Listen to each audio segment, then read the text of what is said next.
Well, greetings everyone. Welcome to the Apptrepreneur Show. I am your host, Kevin the Apptrepreneur, and this is where you come for, I don't know if it's weekly, I don't know if it's bi-weekly, I don't know if it's bi-daily. We're still trying to figure things out a little bit, but this is where you come for your dose of apps, technology, and even a little bit of entertainment on the side. So thank you all for being here, and we're doing this a little bit earlier than we usually do. Most of the time, we do this Monday, Wednesdays, and Fridays at around 2:30, 3 o'clock. Today we're doing it at 7 a.m. And I did do a little update a couple days ago about why this is, and in case you didn't see that, basically there are some bigger YouTube videos that I want to make right now. As you know, I got a new gaming PC, not for gaming, although that's kind of nice, but for video editing and processing, because the old computer just was not working out. Well, now that I've got the new computer, I've got all these ideas, I have videos I want to make, and so I want to take some time and actually make these videos. So that's why this show is going to technically be going on a little bit of a hiatus. Not a super long one, but it's September. There's usually not that many news stories in September, although I just thought of another one. So I'm going to, we will probably discuss that one as well at the end. But anyway, so I kind of want to, hi Mark, how you doing? But I did want to do at least one show this week, which would, of course, have some replay videos for the next week. And, so I'm just kind of taking, here's the thing. These shows take a little bit of time to produce. They don't look like they take a lot of time to produce, but outside of the hour that we usually spend together, we have to get together the articles. I have to read them. I have to decide what I'm going to say about them. So, it's tough, but hey, I'm happy that you're here. I'm glad that we can still do this. And, probably the week after we might even start returning to more, normal schedule. Just, it's a season, as they say. We're just trying to figure some things out. And hey, David, welcome from Sydney, Australia. Love that you're here. So anyway, show format is the same. We will talk about the topics. Feel free to leave your questions and comments about said topics in the chat section. We will pause between topics so that we can discuss them. And yeah, with that out of the way, let's talk about our main topic. Now, this is actually in a strange way kind of a follow-up, because I don't know if you remember, but on July 16th, well, maybe a little bit more because this is a replay video, I talked about a story where ex-Uber employees were being surprised by huge tax bills in regards to their stock options with Uber. That through some tricky numbering and handling, Uber had managed to shift a lot of tax burdens off of the company onto the employees who got their stock options, which, in all fairness, sounds very much like what they do with drivers themselves, where they take a lot of the tax burdens and costs of running a legitimate business off Uber and onto the drivers. It's kind of just what the company does when you get down to it. And, well, employees were quite surprised. So you see, here's a picture of me. We talked about it. I'm not going to share the whole video again, but, just for kicks and giggles, for those of you who want to watch it later on, there's the there's the website address.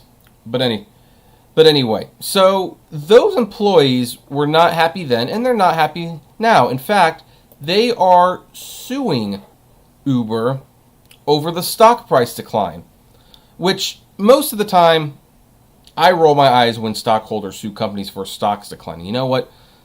Stock is a very fickle thing. I mean, I'm in the stock market. I seem to do pretty well, but I have invested in companies that have not panned out in the long run, movie pass, and I have invested in stocks that have actually turned out to be quite worth investing in. Run. So, if the stock goes down, I laugh when employees sue Uber, or not Uber, but any company in general. And yet, this article from the Financial Times paints that this isn't really so much about the stock going down, so much as it's about that tricky accounting that Uber did to shift tax problems onto Uber employees. So let's look at this. Financial Times articles tend to be a little bit more detailed, tend to be a lot more in depth, but they are usually worth going through. So here's an article from David Lee. Almost 200 current and former Uber employees have sued the company, accusing it of losing a risky bet that left them saddled with millions of dollars in added tax liability after the company's flotation last year.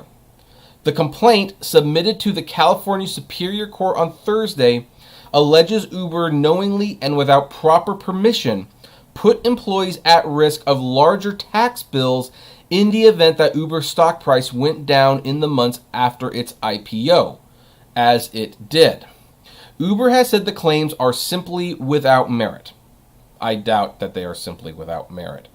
Uber has been caught doing this very thing with drivers many, many times. So anyway, as is typical at Silicon Valley companies where employees are wooed with stock benefits in addition to salary, several thousand Uber employees stood to win big when the company went public, an event that meant the restricted stock units they held would finally turn into shares that could be sold once a 6-month lockup period had passed, which I want to add, during the 6-month lockup period was when the stock had hit its high of $46. The IPO asking price, $45. So the most Uber ever got was like $1 above what they were originally asking for. Not exactly a success. Initially, the complaint says employee stock was set to be issued at the end of that lockup period. But on May 6, days before Uber's blockbuster flotation, staff with RSUs received a company memo explaining the issuance of stock would be accelerated to the date of the IPO. The memo described the change as being, quote, in the best interest of the RSU holders as well as in the best interest of the company. Now let's pause for a second because, I was just watching Dark Road Run do a video about Proposition 22, which is highly recommended. Definitely for those who do not want to see Prop 22 pass, might want to consider giving this video a watch. Dark Road Run showed some very good reasons why you should at the very least reconsider that position. But he said something that was very true, and I think we need to apply here. Uber does things in the best interest of Uber. They don't ever do anything in the best interest of the customer, of the employee, and especially not the driver. So when Uber sends this memo saying that the RSU, that this is in the best interest for the RSU holders and for Uber, I believe them when they say it is in the best interest for Uber. But rarely does this company do things that would be in the best interest of both parties. Now, here's the thing. It meant Uber could lock in the amount of tax it had to pay on behalf of its employees, an investor-pleasing move that removed a level of uncertainty in Uber's financial performance. So you see, it wasn't about what was best for the employees, it was what was best for Uber. And now, by the way, this is their stock, as you can see. It's heading nowhere. Now then, for the employees, however, it meant that income tax they would themselves need to pay on the shares would be calculated based on the IPO price rather than at the moment at which the employees could actually sell their stock. In that period, the value of the shares dropped by 40%. The acceleration benefited Uber by eliminating the risk that the share price could rise over the next 6 months, requiring Uber to book a greater compensation expense and ultimately post inferior financial results, the lawsuit argues. But the acceleration risked dramatically increasing and ultimately dramatically increased the plaintiff's income tax liability. And by the way, when it does that, you're not necessarily in the mood to sell the stock, which I'm sure is another nice little benefit that Uber counted on. The 190 past and present employees involved in the lawsuit lost a combined amount in the general order of $8 million. Keep in mind, these aren't executives, these aren't CEOs, these are employees. They're programmers, they're engineers, they're office workers. In many ways, they're just like drivers. They're just trying to do a job and get a paycheck and support their family, and they lost about $8 million. Now, granted, I would argue drivers have probably lost a lot more over the years because of the rate cuts, but it stands to reason Uber is still screwing the people who make them money out of, perks and benefits they should be getting. The decision to move forward the stock insurance was not done with the proper consent of those employees, the suit says. The lawsuit is not a class action, explained Ray Gallo, because class actions tend to get settled for way less money than you'd expect. The employee's lawyer, who said he expected Uber to invoke an arbitration clause in the employee's contracts. The complaint rightfully focuses on the lawsuit. On the acceleration the lawsuit says. Like, it's weird that they put this picture here right between. That's weird. The acceleration created the possibility that a plaintiff could owe more in tax income than he or she could realize from the sale of her RSU shares.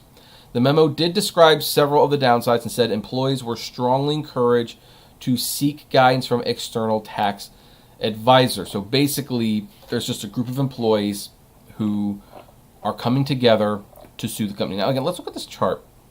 I mean, granted, we're going to be looking at another chart too. And let's also look at this article from Seeking Alpha, who is definitely hit and miss, I know, when it comes to stock news. But here's a headline for you. Uber stock is driving nowhere. And the 4 key points is Uber's core business is still suffering from the pandemic. Cash burn has increased in the second quarter, and revenues declined sharply year over year. Now, signs of recovery keeps hopes up for the future, but the much-needed business improvements are still yet to be experienced, even as we've started reopening in many states. The delivery business segment is showing significant growth, over 100% year over year, and this trend should last towards the end of the year. After that, who knows? Without a significant catalyst to change the narrative, Uber stock is expected to go nowhere in the short term. Now, this person is obviously arguing that in the long term, Uber stock could do very well, but it's not going anywhere in the short term, which does leave these people on the hook for all those taxes should they decide to sell. And they might even, owe, well, I mean, I've sold stock, and I've never paid taxes on stock until I've sold the stock and I've made a profit. In which case, I usually even just take that money and those earnings and I reinvest it into other stock to kind of keep things in balance. Stocks are very tricky, folks. Be careful when you do it. But yeah, look at that. Like, this is their cash burn. Like, they were not going to be making this money back. I'm talking about the employees. And so, had Uber not done what they did, like, had they actually, how can I explain it? Let me put it this way. If Uber had actually put the value of the stock when the shares were actually issued to the employees would probably not be suing Uber because, yes, the stock would be significantly lower than back then, but they would be issued it at the current value. So a lot of employees might actually even be encouraged to hold on to the stock. It could go up. You never know. Some would probably sell. What Uber basically did was, they just shifted the tax problems onto the employers. And that's not right, and that's not fair. And even if you're a driver and you say, the employees never really considered me when they do their stuff. Why should I care about them? You know what? I can't argue this with you too much. If you don't want to care for them, you don't have to. But again, keep in mind, they're just like you in many ways. They are working for a company that promised them this and that. I mean, drivers were promised flexibility, $2.65 a mile, perks up the wazoo of not having to work a 9 to 5, tax write-offs, all these things. And then what did they do? They dropped the rates. They made it so that flexibility was pretty much a pipe dream. And then promises of we'll take care of you, you're insured. Most of those also did not appear to be true. Like, if you've been into an accident while on the Uber app, you will definitely know the pain of going to Uber, trying to get some support from the company and finding out basically that the company isn't going to give you anything. Well, it's very similar with the employees. They were wooed with promises of tomorrow, stock options, you can become a millionaire overnight. And what do? These employees did not become millionaires overnight. They did not have equal says in the company. And guess what? Those stock options ended up becoming a huge tax liability because Uber just had to shift some of those numbers and put them onto the workers. So at the end of the day, look, I'm sure the Uber employees aren't thinking of the drivers, but I can guarantee you the drivers aren't thinking of the employees either. But what they have in common is that they have a boss, and yes, drivers, you are not your own boss. Uber is your boss, that basically made promises and screwed you every step of the way, and continue to do so. Because keep in mind, rather than just paying the drivers fairly, rather than just fixing problems, Uber and Lyft will pour millions of dollars into a November ballot that is there to benefit them, probably not you. I mean, look, again, I highly recommend you watch Dark Road Run's Prop 22 video. He said it best, Uber does things for Uber. The drivers are not on the podium. So here's the thing, even if you are benefiting from the way things are now, you really need to look at the bigger picture and say, okay, I'm benefiting, but am I benefiting society by doing this? I don't know. It's just some won't care. For some, it'll be like, hey, I'll take mine while the getting's good, and to heck with everyone else. It's a man eat man world. If that's your philosophy, oh well. I mean, here's the thing. You always vote on your values, as they say. This might be one of them. But, and I didn't mean to turn this into a position on Prop 22, but I might as well. When you go to the November ballot and you go to say whether yes or no, keep in mind, Uber will spend millions of dollars getting this passed, but not pay you a living wage, and they have no problems shifting their tax numbers onto their employees to save a few bucks. It's just something to consider when you go to the ballot this November. But anyway, I would like to know what you think about all of this. Comment below, like, favorite, share, subscribe, and as always, flame responsibly. Now let's see what's going on in the live stream. Not much. We have about a dozen people here. Thank you for joining us, folks. So David says, Uber joins forces with the world's largest corrupt and inept organizations, United Nations Educational Scientific Culture Organization. I've never heard of that, to be honest. Uber should look after their staff, drivers, and businesses before they start helping out corrupt organizations. Well, Uber is a corrupt organization, so of course they would be looking out for other corrupt organizations. Hi, Ryan. You're going to be glad you were here today. In fact, it's interesting. I don't know if anyone watches The Company Man. I love The Company Man's YouTube channel. In fact, let me look it up real quick.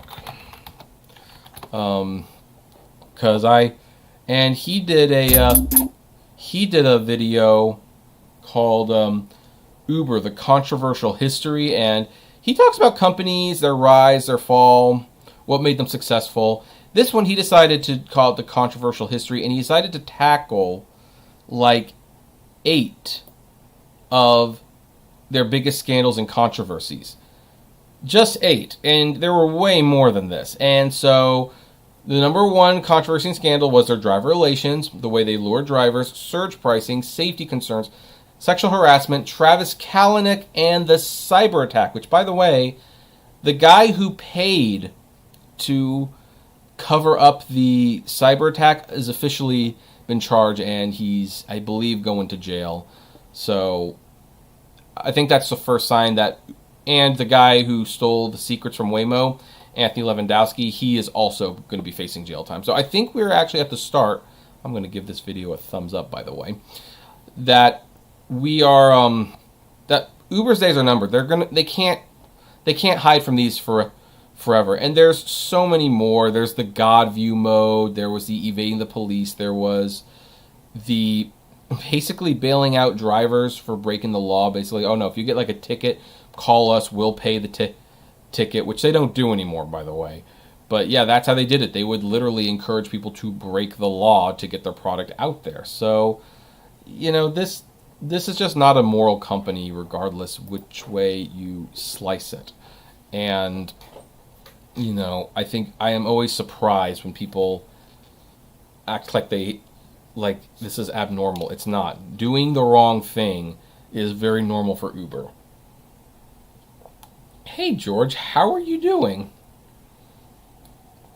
So glad you're here this morning. But anyway, so I guess that's all we're going to discuss in terms of the Uber topic. With that said, let's move on to main topic number 2. In the second main topic, we are discussing there's another bill coming out this November that should be more controversial than it is, especially for entrepreneurs, but it's not. And it's probably not because it's coming from a company, or not coming from a company, but it's supported by a company that most people have not quite figured out you should not be trusting this company yet. And it is a consumer protection bill that would be there to protect the consumers from bad actors on the internet. And one of its biggest supporters is Amazon, a company who, look, for all of the things that I complain about Amazon is really good if you are a customer. You have an issue with a order Amazon, they will fix it for you. I remember when I used to buy from Amazon, I bought a few CDs. Yes, CDs. And I still buy CDs for the record, but not quite as many. And I think it was like Toby Keith and a couple soundtracks, if I remember correctly. Like this. So, and I'm being this specific because stories like this kind of highlight why people are loyal to Amazon. I remember coming home one day, and it was on the door, the package, but it was opened, and the CDs had been taken out. Someone had seen that there was a package lying at the door and decided just to open the package and take this stuff inside. Why this doesn't happen more often, I'm actually kind of surprised. It's very easy to steal Amazon packages. I'm not encouraging you do, by the way. I'm just saying it's easy. Now then, I didn't think anything was going to happen, but I went inside and I emailed Amazon and I explained, hey, this is what happened. Amazon didn't even ask to see a picture or anything. They just sent me new CDs. A day or two later, I had the replacement CDs. And at that point, I said, I will be an Amazon customer for life. Which, a good thing I didn't pinky swear that, because that didn't end up being true. So Amazon is very good about protecting their customers. Which does make you wonder, why would they then be supporting a bill that would, basically hold online sellers and e-commerce more accountable for their ethics, when Amazon actually does not need to be prodded in this one particular area. And well, as Etsy's CEO is claiming, it's because this consumer protection bill can actually be used as a tool to wipe out competitors. And by the way, I should note the Shopify COO has said very similar things about this bill, but we're going to focus on this article.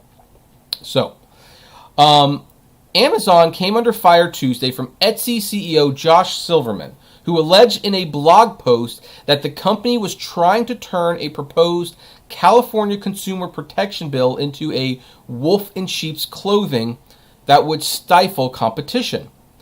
He said, Amazon is taking bold steps to wipe out its competitors by promoting complex, hard-to-comply with legislation that only they can afford to absorb.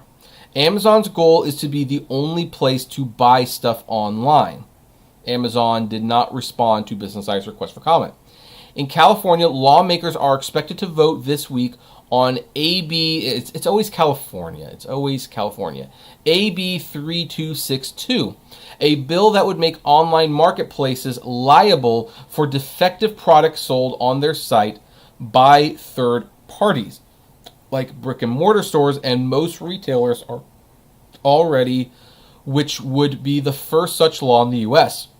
The original version of the bill exempted online sales of auctioned and handmade goods, as well as classified ad sites, meaning most products sold on marketplaces like Etsy, eBay, and Craigslist.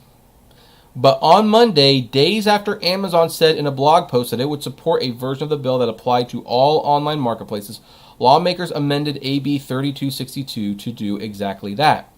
Silverman accused Amazon of working back channels to redirect this legislation to their advantage by lobbying lawmakers to extend its scope to all stores, which he said would harm smaller marketplaces who don't have the resources to comply with its complicated provisions, as well as small business and consumers onto whom smaller marketplaces would likely pass off those new costs. While AB 3262 will be an inconvenience to the e-commerce behemoth, it could be crushing to smaller e-commerce players. That is an abuse of market power play, he added, noting recent criticism of Amazon's potentially anti-competitive behavior from lawmakers, third-party sellers, and startups the company has invested in. Injured customers, this is still a quote, should be able to seek compensation regardless of how a particular online marketplace makes money, Amazon head of public policy Brian Huseman argued in the Friday blog post. For AB 3262 to be successful, lasting, and meaningful law, it cannot leave open loopholes for some marketplaces to escape accountability. Now, there's another reason Amazon is doing this. I'm going to pause right here because Amazon recently was found guilty of selling defective merchandise to a consumer. Now, Amazon's argument was that it was a third-party marketplace. So they should have no, hey, they're not in control of that. That is a third-party seller. So we don't have anything to do with it. But it was successfully argued that Amazon hosts the store, vet the stores, and by the way, even handle A to Z claims sometimes before a compromise can even be reached with the seller. And so a judge determined that, yes, Amazon was responsible for this. And that is definitely something that could be bad for the Amazon seller marketplace. But so I don't even know if the marketplace is going to last that much longer on Amazon. But here's probably what Amazon was thinking right now. Now there's this bill because they want to take these protections and spread it out to these other things. What if we can say, hey, everyone's got to follow these rules? And then everyone, as this person points out correctly, can't absorb these costs. I think if it's a third-party marketplace seller, with all due respect, I think the main market players do need to stay out of it. I think that they need to have a hands-off approach that, hey, if there's so many complaints, you can actually, test it and they are legitimate complaints. And yeah, maybe that person can be kicked off. But for the most part, Amazon, eBay, they don't get involved in the disputes. For the most part, I actually believe that. I even have issues with the PayPal claims, where people go to PayPal and they say, "Oh, hey, we didn't like the color of the shirt, so we want our money back." I think that if you are going to be in a small business on eBay, Amazon, or whatever, you need to have an LLC, and there needs to be a venue with which you can talk to them off the site. That's just me personally, but. There you go. So again, online goods like Craigslist and stuff were not accounted for, which is why it's very dangerous to buy on sites like Craigslist. Now, here's the thing. Amazon has successfully evaded legal liability for dangerous and defective products for years, but a California court ruled earlier this month that the retail giant should be on the hook after a woman alleged she was severely burned when a replacement laptop battery she purchased on Amazon exploded. Amazon argued in the case that it wasn't liable because it did not distribute, manufacture, or sell the product, which was sold by a third-party seller, but the court disagreed. Whatever term we use to describe Amazon's role, be it retailer, distributor, or merely facilitator, it was pivotal in bringing the product here to the consumer, the judge said in the case concluded. In recent years, more pressure has mounted on lawmakers and regulators to hold online marketplaces and tech platforms such as Facebook, Twitter, Uber, and Lyft, and Airbnb accountable for how third parties behave while using their services. So the funny thing is this could actually also affect Uber, Lyft, DoorDash, Postmates. It could affect all of it. So yeah, leave it up to California to just completely, try to change things. Like Etsy, smaller companies have pushed back on similar regulatory efforts by arguing that they would ultimately be hurt, while the intended targets, large incumbents with massive legal teams and deep pockets, would be more able to adopt or absorb legal penalties for violating the law. Sundays in your apartment away from your team are... Sorry, folks. That was unexpected. But anyway, so... yeah, I've got mixed feelings about this because I do understand where the lawmakers are coming from in this case. Hey, this is... they're using your site. You are controlling the sellers. Therefore, you have a certain amount of liability. I mean, it's kind of like the Uber and Lyft thing. I mean, if Etsy and Amazon and eBay want to truly say, like, hey, we're not responsible for this stuff, they have to take as much of a hands-off approach as possible. That means they don't change rates, they don't change fees, they don't cap shipping costs, they just don't get involved. Which some people say, well, that would be like a nightmare, and it's like, well, yeah, but you can't have your cake and eat it too. You can't say, like, hey, I want to be free on eBay and Uber, I want to be an independent contractor, but by the way, I still expect you to do the background checks and control these things. No, you can't do that. It has to be either completely hands-off or completely hands-off. So that's my thought. At the same time, I do not deny that having accountability would not be a good thing because, there are some people who are very crafty about how they steal from people. And, you have situations, particularly whenever a new game console comes out, like, hey, I am auctioning off a picture of the Xbox Series X.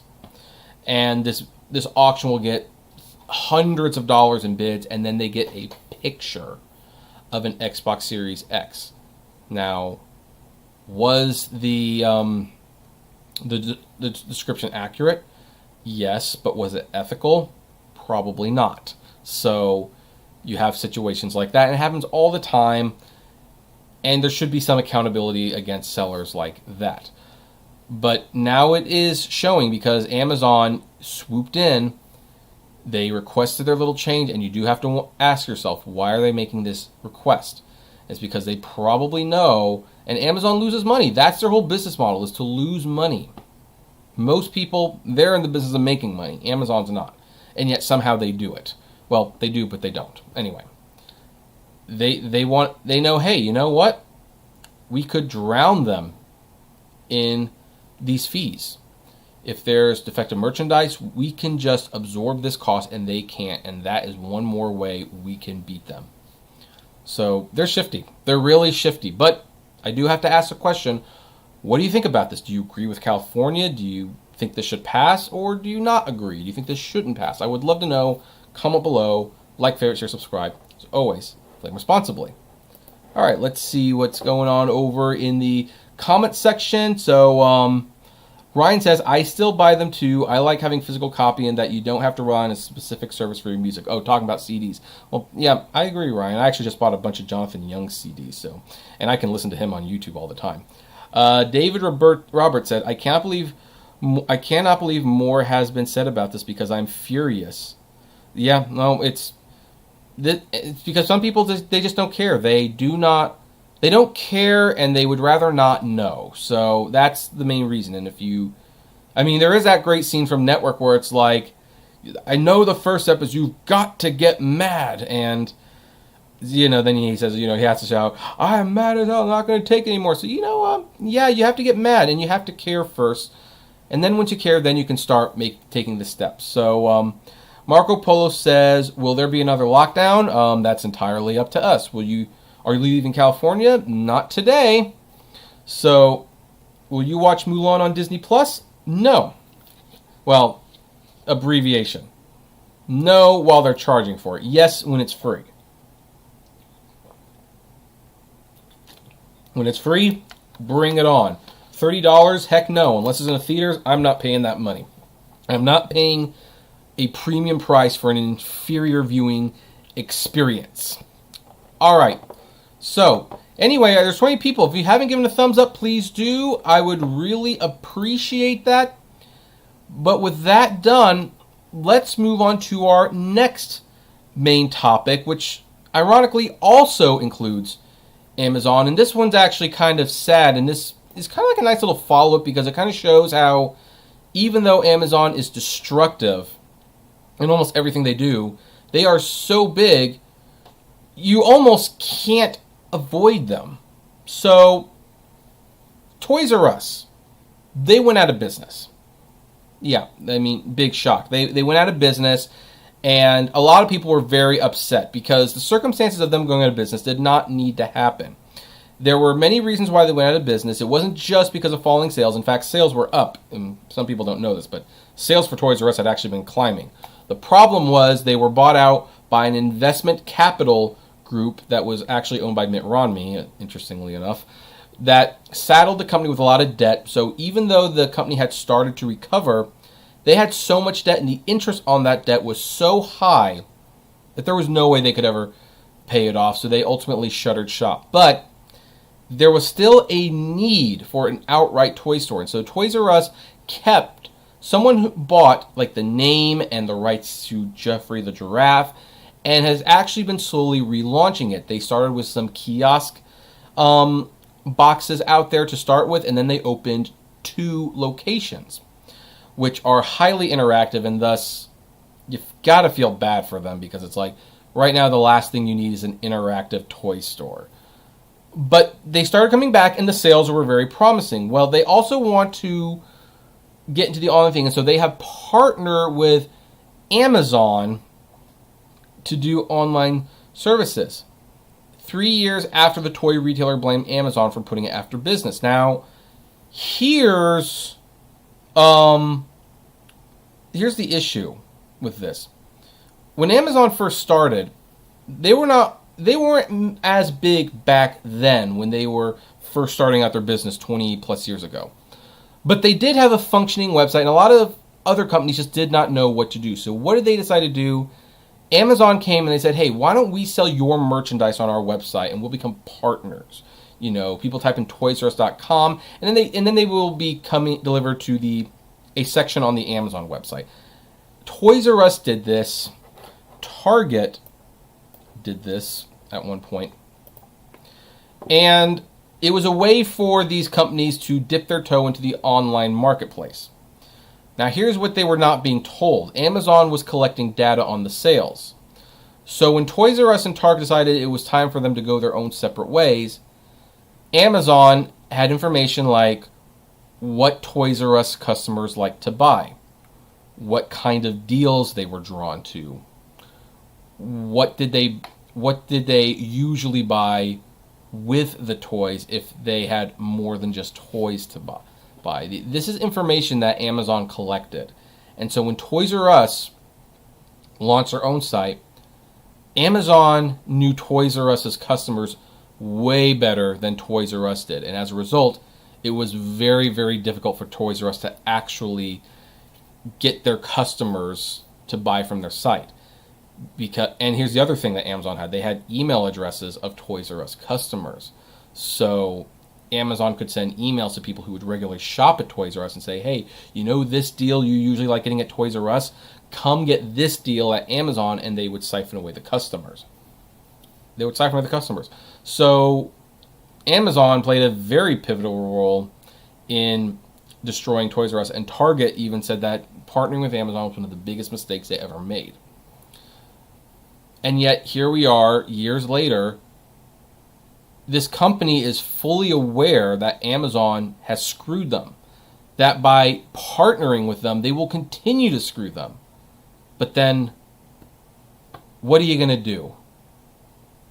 They're like the second biggest website in the world behind only Google. Unfortunately, you need to be dealing with Amazon. This is what a monopoly does.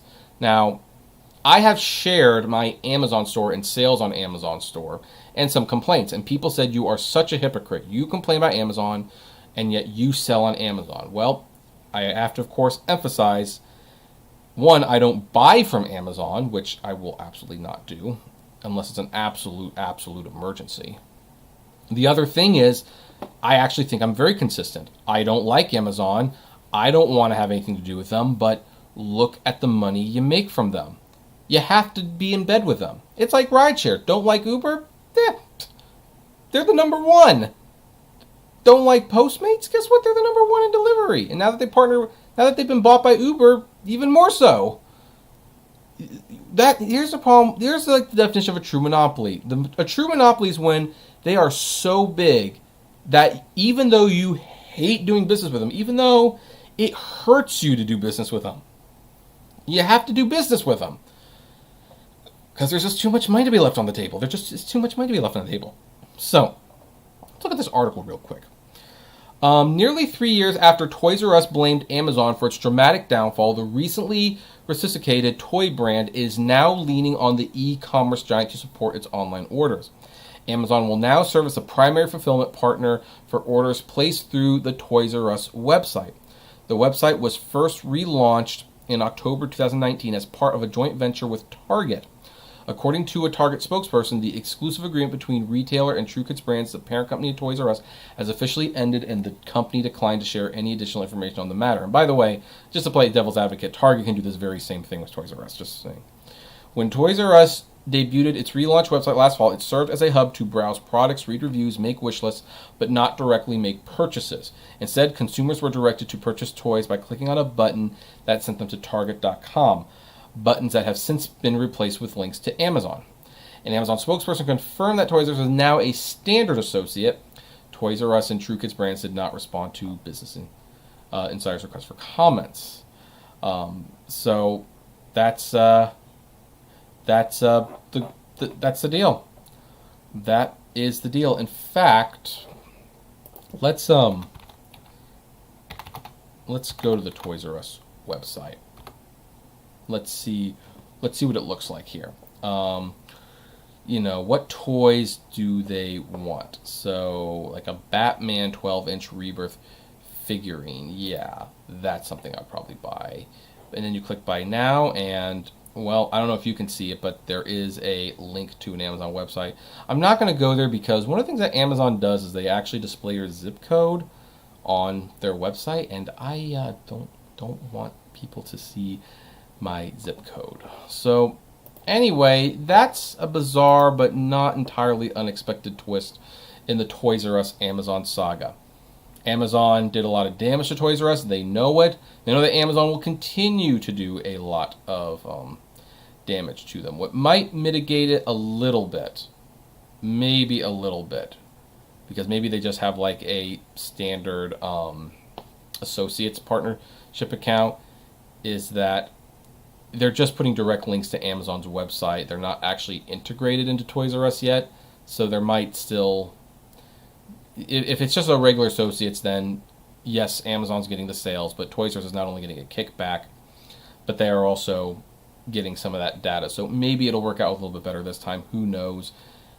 But it's going to be complicated. Anyway, I would like to know what all of you think about this. Do you agree with me that Toys R Us is probably screwing themselves when they do this, but that they don't have much of a choice? Or do you think, like, no, they could choose not to do Amazon if they really didn't want to? I would love to know what you think. So comment below, like, favorite, share, subscribe, and as always, flame responsibly. Have a good one. All right, so let's see any more comments. Hey, Steve is here. Welcome. David says, I was talking about the Uber joining with the UN. Oh, the UN. Oh, okay. Marco Polo says, will you watch Bill and Ted? Yeah, I think we're going to go to the drive-in theater to see Bill and Ted 3. Ryan tries to, speaking of Disney Plus, are you going to be watching the new Phineas and Ferb movie that just came out on the platform today soon? No. I mean, I am going to watch it, but not soon. I've got too many things going on this weekend, to be honest. Now David says, on the Uber website, on June 25th, Uber announced they have joined the UN. Uber are quite proud of helping the UN. Uber should be looking after their own before they help the UN. Well, again, Uber doesn't care about their own. They just care about the company. So, Steve says, Amazon did it again. Ryan Strider says, would you buy from Amazon if they had an exclusive item you really want? I personally pre-ordered Rick and Morty Season 4 Blu-ray from Amazon, so they have an exclusive Steelbook version of it. That depends. Because I have done that before, I'm not going to lie. But that would, like I said, I mean, it would really depend how much I wanted that item. So, for example, and granted, I don't watch Rick and Morty, you know this, but for a Steelbook in general, I would not buy from Amazon. No, I would probably try to get that from a third-party seller on eBay so that hopefully they would get the sale, like the third-party person. But there are two items I can think of in the last 10 years that I bought from Amazon because there was simply nowhere else to get it. And the two items, the first item was Amazon was selling a new Michael W. Smith album called Surrounded that was signed by Michael W. Smith. I actually bought 10 of those from Amazon. And I sold all but one of them. So I actually made money on that. But that's something that you just... I mean, granted, you probably could get autographed CDs on eBay, but this was authenticated and you knew it was legit, so there was recourse in case it wasn't real. It was a partnership Amazon did with a record company, so I did that. That was one item. The other item I did was Ready Player One on Blu-ray 3D because Amazon got the exclusive rights to the 3D version in America. And the only way you could get it in 3D was to buy it from Amazon. Well, okay. I guess I'm buying that on Amazon. I'm not happy about it, and I'm doing it under great protest, but I'm doing it. But otherwise, my Amazon account, in terms of purchases, looks pretty empty. The most recent order was from 6-7 years ago, something like that. So anyway, hey George, how are you doing? Welcome. Oh wait, no, you were here earlier. That's right. I'm sorry, I forgot. Can Walmart successfully compete against Amazon? Yes, because Walmart has a growing online presence. Their third-party selling platform is growing.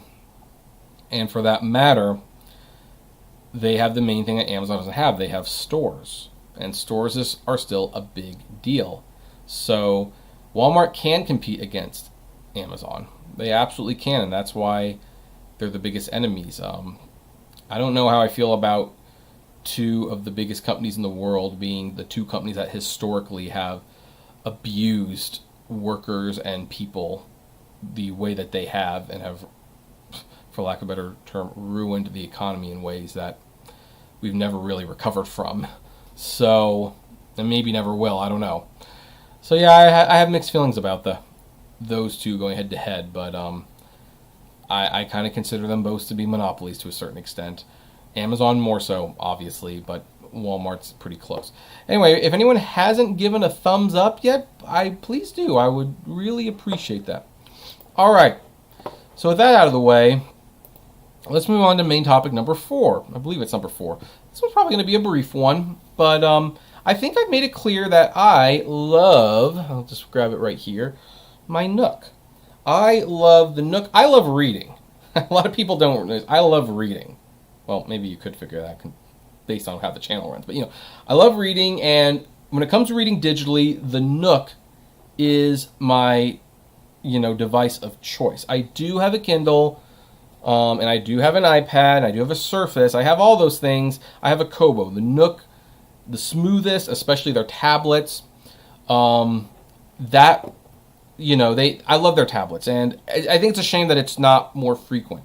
And there have been stories for a while that the Nook might be discontinued. And in fact, Barnes & Noble even recently removed the tablet Nooks from the website. So some of that really nice giant Nook tablet where you could read comics off of, and it was better than reading on paper in some respects. Can't buy that anymore unless a store happens to have it. And there was a lot of talk at that point, maybe that the Nook is finally going to pasture. But according to the new owner of Barnes & Noble, that is not the case. He is in fact actually committed to the Nook. Now, here's what the article from Good E-Reader, which is my number one go-to place for ebook news.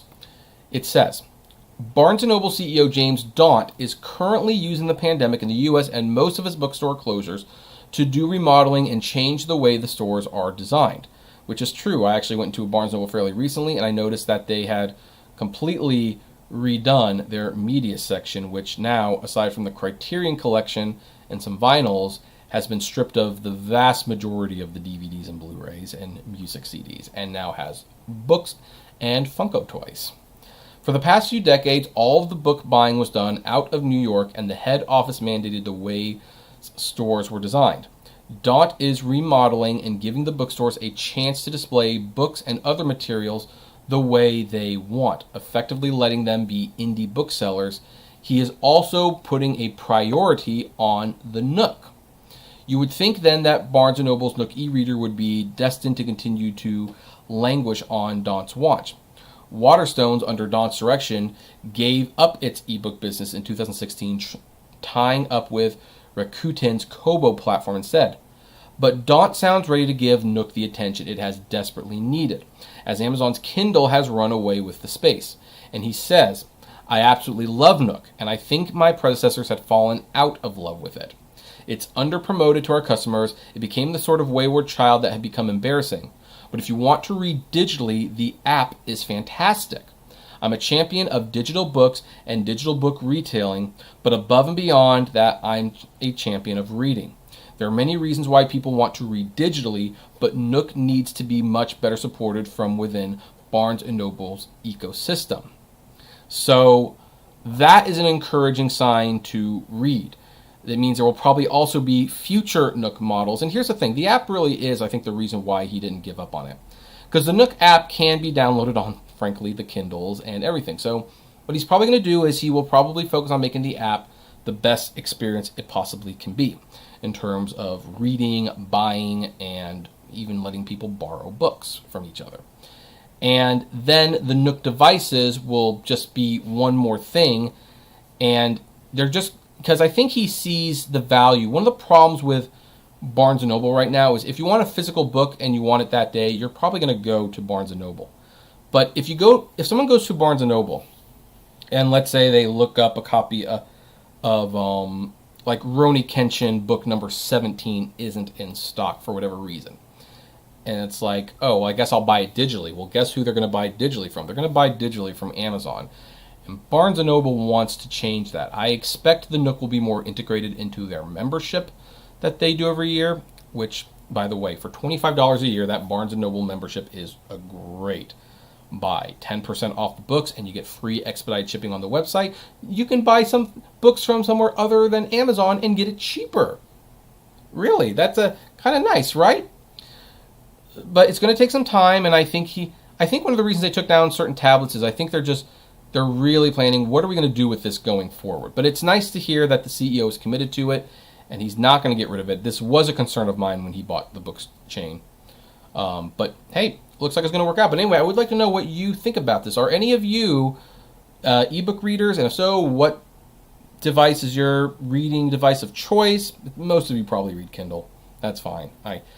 I can concede that one I probably won't win. But anyway, I'd like to know. Comment below, like, favorite, share, subscribe, and as always, flame responsibly. All right, so let's see here. Ryan says, are you sad that Barnes & Noble scaled back on their DVDs? I'm not sure if that's where you usually got your physical media besides the Criterion Collection. No, I mean, I really didn't get a lot of physical media from, in terms of that, from Barnes & Noble. Now then, it's still a loss, because I remember one day I was going over to a friend's house and they had never seen the movie Ernest and Celestine, which is not available on streaming sites, to my knowledge so far.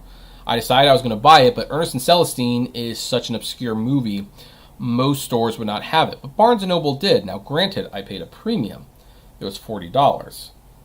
You know, if I bought it from Amazon or BestBuy.com, I could have gotten it half off. But hey, you know what? It was convenient. They had it, and I could support. So I did buy occasionally. I also bought the final season of Game of Thrones from Barnes & Noble because they had an exclusive casing, and it was 30% off, plus an additional 10% off for Barnes & Noble's members. So in that circumstance, I bought the final season of Game of Thrones. And I would buy an occasional CD that was like $5, and vinyl for my friend for Christmas. But for the most part, it's just the Criterion Collection.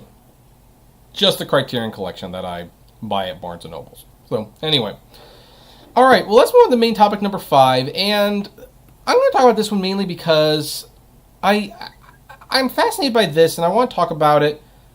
It's about YouTube. It's not necessarily a news event, but I have to point out sometimes that YouTubers tend to not really understand the intent behind something. So let's go to YouTube and let's look at a channel that most of you probably have not heard about. And you haven't heard about it because there's not a whole lot to see on it. But this is called Analog, or Anime Log, I should say. There is a Japanese channel for this, but this is the American one. So, what is Anime Log? Anime Log is an attempt to curb piracy around the world. You may have heard that some pirated sites like Kiss Anime went down recently. Not that it mattered too much because there's so many anime piracy websites out there. But anime companies are coming together and they want to put thousands of hours of free anime content on their YouTube channel. And as you can see, they have famous characters like there's Goku from Dragon Ball and Dragon Ball Z. And you have the main character from Hunter x Hunter and that's Full Metal Alchemist. These are big titles that they're using to advertise, and that might be contributing to the confusion. But this is where they're going to want to put a lot of anime for free. I mean, they'd monetize it, of course. There would be ads, unless you are a YouTube Premium subscriber like I am. Then you would not need to see those ads. You could just watch anime basically commercial free.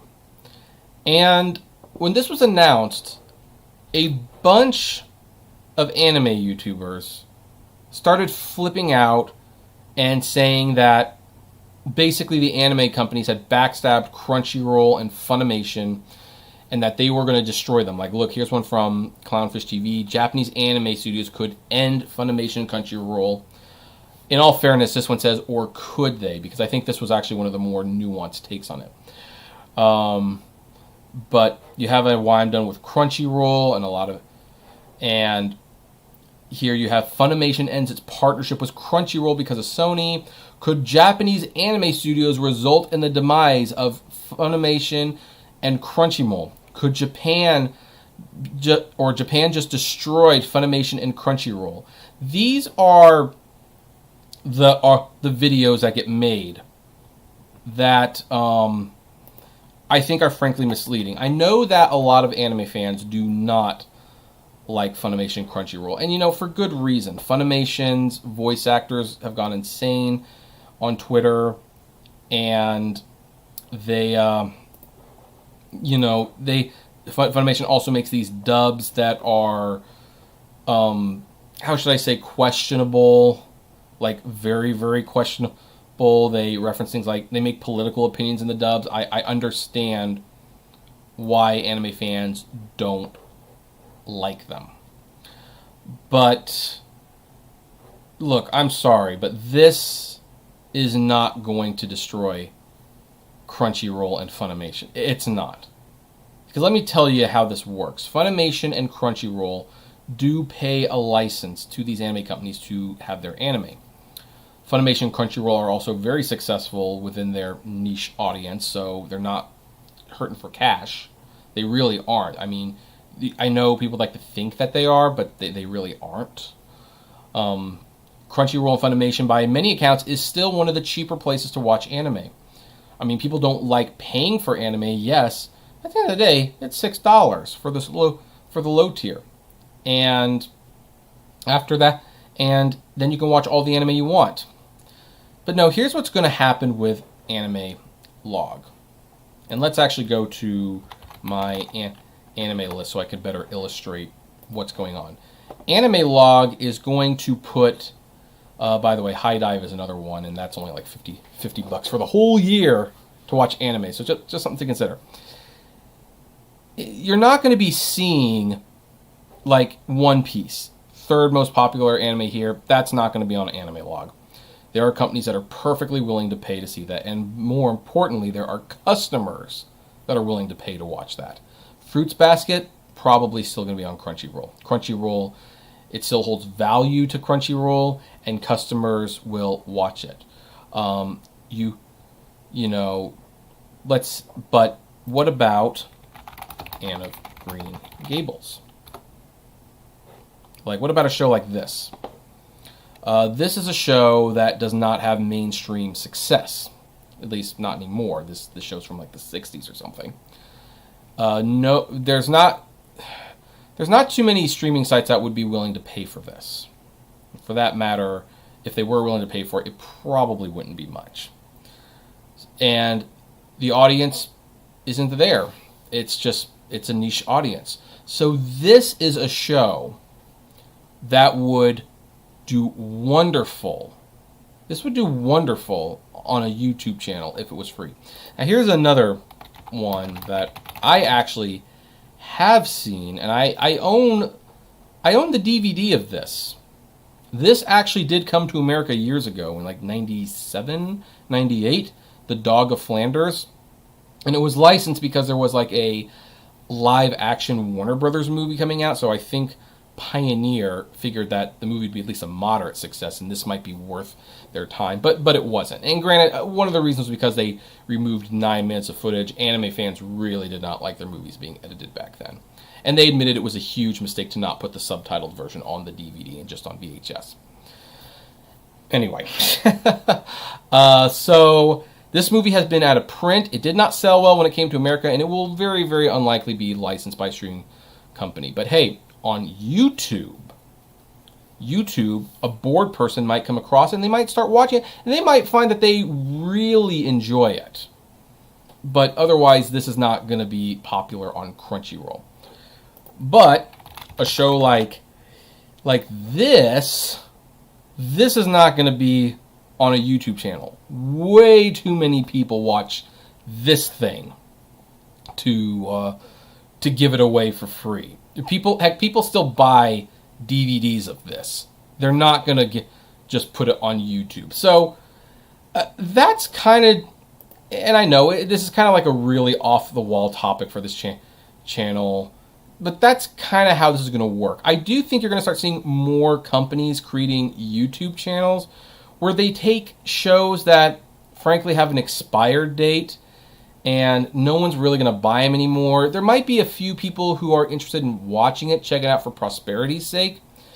And then for those companies, they will put it on YouTube. They will collect what little monetization they can off of them, and then they'll move on. So, and American companies can do this too. I mean, so for example, all those Sonic the Hedgehog cartoons that still sell, they will probably always be on Hulu and Netflix and still selling DVDs.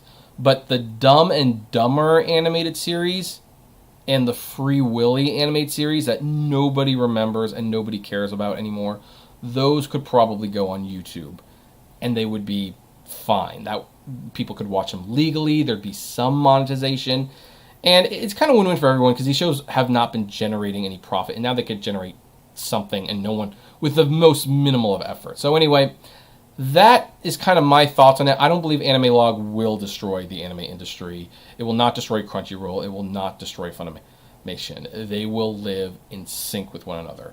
But anyway, I would like to know, what do you think? Do you think the Japanese, these companies putting some free stuff on YouTube would hurt these companies? And do you think they would put their biggest properties? I mean, in all fairness, they are putting major marketable characters in their thumbnail, so I'm sure that adds to the confusion, but I don't think you're going to be seeing Dragon Ball free on YouTube anytime soon. But I would like to know, what do you think about that? Comment below, favorite, share, subscribe, and as always, flame responsibly. Have a good one. Alright, so let's see what's going on over here. We've got 26 people. Thank you for watching, by the way, folks. If you haven't given it a like, please do. It will come in handy. So, there's really no questions on that one. So with that said, let's move on to main topic number 5. And this is something that I really wanted to comment on a lot sooner because you all know that I have issues with Apple. I mean, I think Amazon, Google, and Apple, they're the three companies I have the biggest issues with. I still have an iPod. I still have like an iPod Classic that I use, but otherwise I don't really use Apple products. My wife loves Apple, though. And one of my issues with Apple is, like, I think they're one of the more defined monopolies that you can talk about, where you can actually pinpoint exactly how they are monopolistic in their business practices. And the fact that they have not been broken up is amazing. It's frankly amazing. Like, hey, they have a product that controls more than 50% of the market, and on that product, they have their own iOS system, they have their own store. You have to get on the store to sell on that product and pay a 30% fee. And then Apple will create a similar service, price it the same, so you either have to sell that product for more money or lose subscribers to Apple. And if you try to match Apple's prices, you lose more money. It's pretty obvious that their terms of service are not great. Well, Epic Games decided like they had enough. They wanted to do this event, and they created a currency system in the midst of their Fortnite game, a game that, frankly, I don't play. So if I'm getting some details wrong, forgive me. But they decided to create like a little ecosystem where like you could bypass Apple's paywall and send the money directly to Epic, and you would get like a discount. It's basically kind of like how, right now Regal is saying, hey, if you buy like a $50 gift card from us, we'll give you a $15 gift card. That's kind of what they were doing. And it was a way where like Apple would not get the money. Well, Apple banned Fortnite. They banned Fortnite for this. What's more, they banned the Unreal Engine, of which many people who have nothing to do with this actually use, also off their platform. Like, Apple has become 1984. They have. And obviously they're getting sued over this. And Epic asked for the game to be reinstated while the case is going on because it could be irreparably harmed, which I don't think that's true. Fortnite's still on other platforms, and it's still one of the most widely successful games. So, for some reason. So, they're going to be fine. But we now have a judge ruling where the judge kind of ruled against Epic and kind of didn't. What they did was they decided that, Fortnite would still be banned on the Apple Store because they had not proven that they would be financially impacted irreparably by this. However, they did agree that Apple should not be banning the Unreal Engine, which is being used in many apps that has nothing to do with Epic. And he basically said something along the lines of bystanders should not be held responsible. Here's what he said. Your client created the situation. Your client doesn't come to this court with clean hands. Epic made a strategically and calculated move to breach and decided to breach right before a new season. So in my view, you cannot irreparably harm when you create a harm yourself. All Epic has to do is take back the status quo and no one suffers any harm. You can have a trial date in the spring. Flip the switch to the way it was on August 3rd and return everything back to the way they were. That's what Judge Yvonne Gonzalez said about unbanning Fortnite. However, she did say, when it comes to the Unreal Engine, the contract with Epic International has not been breached. Apple reached beyond its one contract with Epic Games and is using its hard leverage. It slammed Epic Games with this additional penalty. It does not look retaliatory. I don't see any harm to Apple to restrain you from not impacting the Unreal Engine on that platform or the developer's engine. It looks like an overreach to me. There's some measure of a lack of competition and high barriers to market entry. That said, there appears to be evidence that everyone that uses these kind of platforms to sell games is charging 30%. Whether Epic likes it, the industry and not just Apple seem to be charging that. Right now, Epic is paying Apple nothing. Epic itself charges third parties. The battle won't be won or lost on TRO, and Apple has a reputation of going the distance, so it's not surprising they acted the way they did here. But like I said, they overreached. Now, this is going to be interesting, because I have to say, there's there's really like a good guy in this. Epic has done some very shady things themselves. They've done things that are not popular. They've done things that are not pro-consumer. But it's kind of one of those situations where the enemy of my enemy is my friend. I do think that Apple overreaches way too much in their stores. So does Google, for that matter. In fact, because of this, Apple will not let Xbox games or Google Stadia on their platform, because there are purchases made within the app, and Apple doesn't want you to make the purchases through the app. They want you to make the purchases through Apple's app. That's what's going on. Unless Apple can get their cut, they don't want you to be on their store. Which, fine, that's business. But the fact that they could actually ban a bunch of apps that had nothing to do with this, the judge called it an overreach. So I don't know where this is going to land, because on one hand, the judge is saying that this was something that Fortnite did themselves, that they deliberately and calculatedly breached Apple's contract, and they should suffer the consequences. By the same token, Apple overreached and showed that maybe they are the monopoly that Epic claims they are, and that they are abusing their power for their own gains. And it's going to be very, very fascinating to see where this winds up eventually. I mean, admittingly, it's a situation where it's hard to see if there's a good guy in this, because there probably isn't. It's just two multi-billion-dollar corporations slugging it out, trying to make more money. That's what it comes down to. But if it could loosen some of Apple's stranglehold on the Apple devices, if it says hey, Apple can't have all of this, they have to give up one of the controls, so that it's not a monopoly, I'm for it. I am for it. I wish there was a more compelling protagonist in the story. It's kind of like watching one of those westerns where the good guy and the bad guy are almost indistinguishable, and it's is there someone to root for in this game? I don't think there is. But anyway, I would like to know what you all think about this. Comment below. Like, favorite, share, subscribe, and as always, flame responsibly. All right, let's see what's going on over here. Good morning, Rideshare Professor. You're off to court to face Uber. Well, I'm looking forward to hearing about it on your channel. Ozzy says, what's up? We're just doing a live stream. Ryan says, I assume that you do not buy movies or shows that aren't on DVD, Blu-ray, on iTunes, since you don't like Apple. It's been a very long time since I bought something on iTunes. Actually, most of the stuff I buy is on Vudu. That's by far the most spread out. You can sync it with the other services. So I like Vudu myself. I do have things on iTunes, though, mainly because the codes from the digital copies, you can redeem it on Vudu, or it's kind of funny how most of these digital copies work. It's you can put it on any one of these services and Apple. So that's kind of what it is. But for the record, I do have a subscription to Apple TV Plus. I mean, I guess that's the one thing from them I do buy. All right. We've got two more topics, and then these are going to be short ones, though.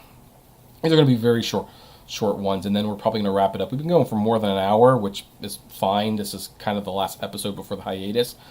But, we'll be able to cut these up and spread these videos throughout the week in case you missed anything before. So anyway, we all knew the day would come. Well, not we all knew, but I knew the day would come where there would be commercials on streaming platforms.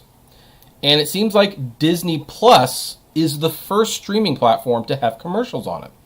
They actually have a program now that has been reported with ads.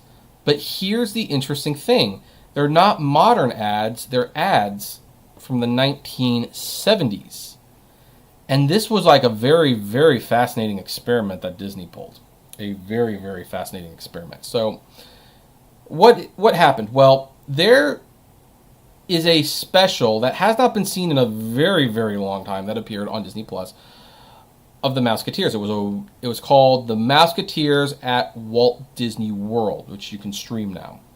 and it originally aired during 1977. And it's clear that it's not like a great copy of the episode. It looked like someone had recorded it on a VHS tape, and they had just kept it all these years, and someone made a digital copy of it.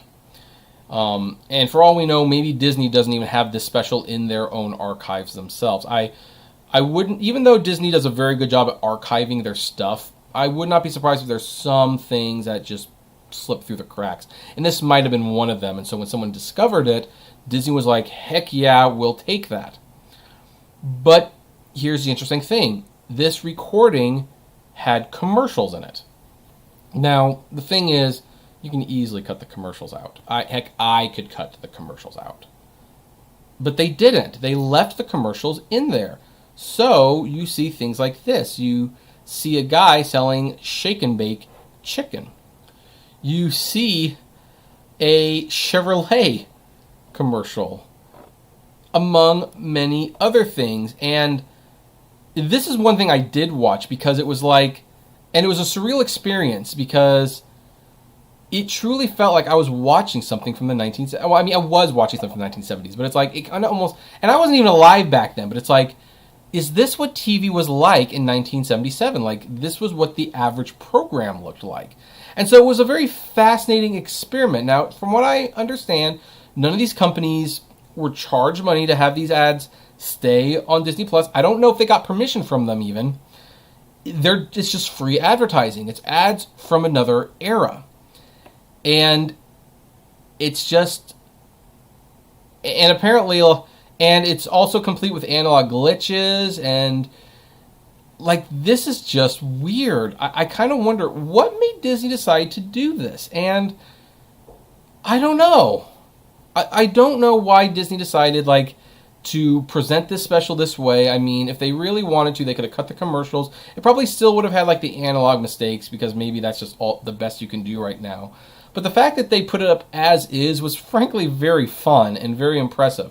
Now, do I want all shows to be like this? Do I want the entire DuckTales catalog to have all those 90s commercials put into every episode? No, probably not. There is a limit to do this. But hey, if you want to have the occasional special on Disney Plus with the original commercials to kind of like bring you back in time, because some of these specials aren't even, they're outdated by nature. Like, I have looked up some of the Disneyland anniversary specials on YouTube that you can still find, and they have like stars from ABC shows at the time and talking about things in the park that no longer exist. They're outdated, but they're fun to watch to see kind of what it was like back then. I think the commercials kind of just add to that nostalgia. So, I don't know, what do you think about this? Was this cool to you, or you think that maybe this was just sloppy editing and maybe no one cared enough about this special to actually clean it up the way it was supposed to? I would love to know. Comment below, like, favorite, share, subscribe, and as always, flame responsibly. All right. So, welcome to Kane's Nation says Uber sucks. Yes, they do. All right, folks. We are now down to the last topic of the day. And I added it because it broke yesterday, and I figured I might as well talk about it. This is actually not a surprise to me at all, but Kevin Meyer has resigned from TikTok. And as this headline says, Kevin Meyer didn't sign up for whatever happens to TikTok. So here's what happened. Kevin Meyer was the guy who basically created Disney Plus when he worked at the Disney company. And he was one of the runner-ups to have the CEO position of the Disney company. Personally, I think had the pandemic not hit, he probably would have got the position. But because the pandemic hit, they went with Bob Chapek, because Bob Chapek is a penny pincher, and that's going to be needed at the Disney company as they figure out what their new normal looks like going forward. But Kevin Meyer, probably feeling a little slighted, decided to sign up to become TikTok's American CEO. And this was, of course, ByteDance's attempt to show that TikTok was an American company. It wasn't a Chinese company that was working for the Communist Party, but the code says otherwise. Well, because of President Trump's executive order, which, sorry, my nose is itching, says that TikTok has to sell by September or be blocked. And now Microsoft and Walmart are trying to buy it. Kevin Meyer kind of realized his time had an expiration date. So let's look at this. Kevin Meyer is out as TikTok CEO less than 4 months after taking the job. While his resignation comes in the middle of an ongoing political turmoil brought on by the Trump administration, his decision to leave likely has less to do with politics and more to do with his own autonomy as an acquisition looms. Now, he wrote to his employees, "I have done significant reflection on what the corporate structural changes will require and what it means for the global role I signed up for. Against this backdrop, and as we expect to reach a resolution very soon, it is with a heavy heart that I wanted to let you all know that I've decided to leave the company." Meyer became TikTok CEO June 1st, tasked with helping the company navigate choppy political waters in the United States as pressure began mounting to investigate the app due to its Chinese ownership. At the same time, he was also named Chief Operating Officer of ByteDance, TikTok's owner, giving him the executive reins of a global company. The offer was strong enough to convince Meyer to leave his cushy position as the head of Disney's DTCI, which is direct-to-consumer and international team, where he oversaw the launch of Disney+. It didn't hurt that just 3 months earlier, Meyer was passed over for CEO after Bob Iger stepped down, a position many in the industry thought he was a frontrunner for. One Disney employee said he thought the grass was greener on their side, so he hopped the fence and landed in quicksand. Reports suggest that Myers was not included in recent talks with two top TikTok suitors, Microsoft, now joined by Walmart and Oracle. That he was left out of the loop likely boded poorly for Meyer's future in what was supposed to be a broad and increasingly powerful role. When Meyer signed up for the job of TikTok CEO in May, he was coming into a company that, although controversial, was also flourishing. TikTok saw rapid growth between October 2019 and June 2020, with the company adding 52 million users in those 8 months alone. Advertisers are flocking to the app, creators are building actual careers through their followings, and TikTok shows no signs of slowing down. Of course, that also was the case with Vine. Now, we're not going to read the rest of the article because what it basically says is that, he had no future there. Once there was an accusation, he was probably going to, at the very least, get demoted. At the worst, he was going to be let go. And he decided, you know what, I'm going to leave with my head held high. He did write that TikTok has a bright future. I don't think so, because here's the thing. It's funny that they mentioned advertisers because, there was a company called Vine that Twitter owned that did the very same thing that TikTok did. People did short video formats. The problem is, once things become popular and you start putting ads on it, people stop using it because they don't like ads. And yeah, there is an argument made that people are spoiled. Ads are what pay the bills. But people don't like ads, and people who have this holier-than-thou thing, they were like, I will not use a service with ads. And then someone else, because they want to do it for kicks and giggles and the popularity points, will make a similar service that doesn't have ads, which people will flock to, and then that will get popular, that will be sold off, that will be popular with ads, and then the cycle continues. Really, Facebook and Twitter are the only ones that seem to have avoided this curse. But many, many, many other companies have gone down the same rabbit hole. So I don't know what's going to happen to Kevin Meyer. He's probably going to wind up at a Disney competitor or something like that. I doubt he would go back to Disney. And Disney's looking to unload people anyway. It's a bad time to be unemployed, though. So anyway, that was just like a quick little update. The situation with TikTok continues to get more and more fascinating. But I would like to know, what do you think about the situation? Do you think he was right to leave, or do you think, maybe he jumped the gun a little too soon? I'd love to know. Comment below. Like, favorite, share, subscribe. And as always, flame responsibly. And that's all our topics, folks. That's all of our topics. So let's look at the last couple comments. Ryan says, yes, ever since Disney Plus was first announced in 2017, my most wanted thing from the service was complete seasons of Walt-era Disney TV. And George says, what do you think of Tesla stock? Isn't it the new Bitcoin? Well, Tesla stock is doing very well. I think they're almost doing too well. I think I will probably buy some Tesla stock when it splits. It will be by far the biggest, the most expensive stock I've bought on the platform. But I got to verify my identity on this before we look at this. So It could... I think it will fall at one point, but it's doing very well now, and when it splits, it might actually be worth investing in.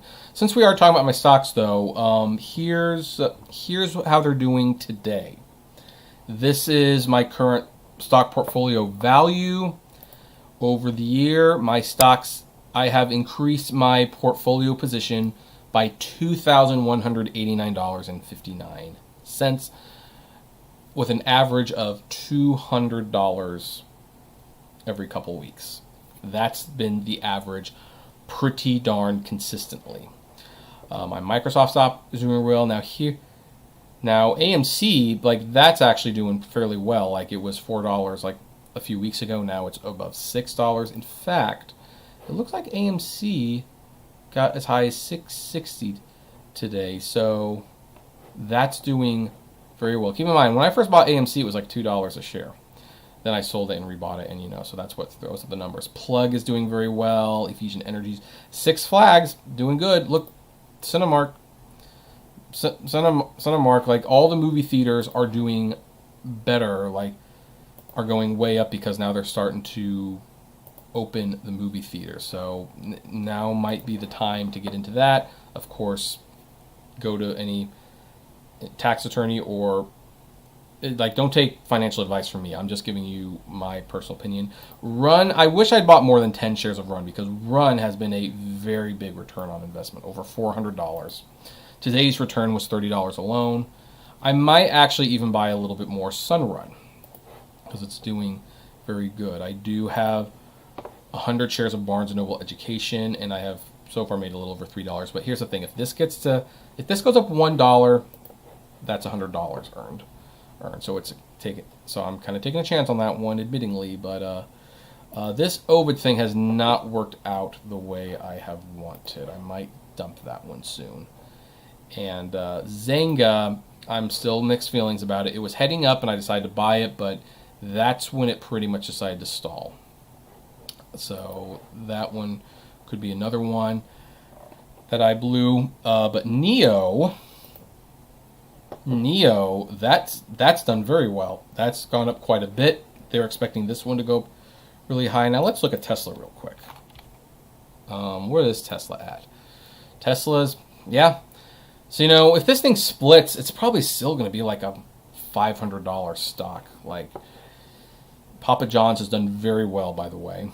I remember when I bought this at like $50. I bought a second share at $100, so, it's kind of stalled a little bit, but I think it will still, it's still heading on the trajectory up. Basically, this was where Papa John's CEO made those comments, and it kind of been going down, but thanks to the pandemic, going way up, and people have forgotten about that for the most part. So Nokia's still doing good. So yeah, this is what my stock portfolio looks like now. I will definitely be buying some Apple when the stock splits, and I might buy a share of Tesla when the stock splits, because it's doing so insanely well. But that one would definitely be a tricky one. Nikola is thankfully going up a little bit today. I bought more shares of this. So once this thing hits $100, then I'm really good. But anyway, so that's what's going on with Robinhood right now.